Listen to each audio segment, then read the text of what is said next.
Hello, hello.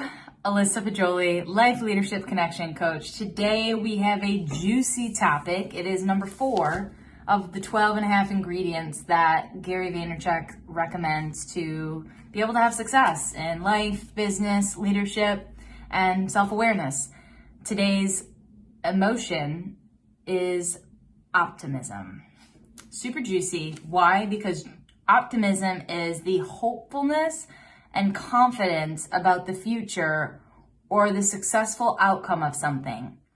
A lot of the times people misinterpret optimism for like false hope or naive, and that is not the fact. He goes on to say that those who are scared and hurt are afraid of optimism because they don't want to be let down, so they confuse it with naivety. Choosing optimism over pessimism at the end of the day is wildly practical. This goes very much in gratitude in terms of how we think and emotions we pull energy from. And he continues on to say, like, as long as we are aware that, or I am more aware than most about what could go wrong. I just believe that I am capable of navigating through the challenge. So optimism is not about being overcome with the fear of being let down. It's not about being naive or relying on false hope. It is being practical in the way you think about things and believing and trusting that you have the skill set and the strength to be able to navigate through any challenge that arises.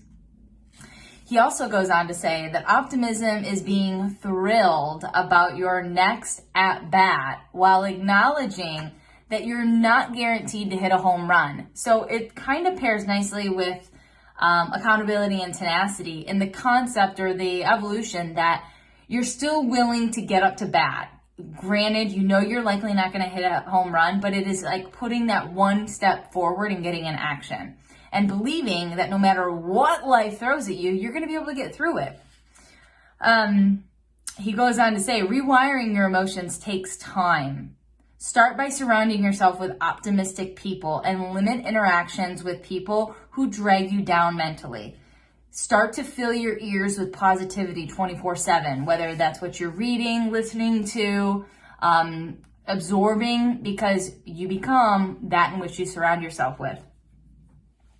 He also wraps this chapter up by saying, optimism makes playing the game more enjoyable than winning. So I cannot stress enough the association to gratitude and the amount of energy and strength and positivity that will come of just that reframe mentally in, okay, if I choose to be optimistic, I'm being practical, I'm believing that I'm going to be able to get through it. And in the process, you're going to enjoy it more.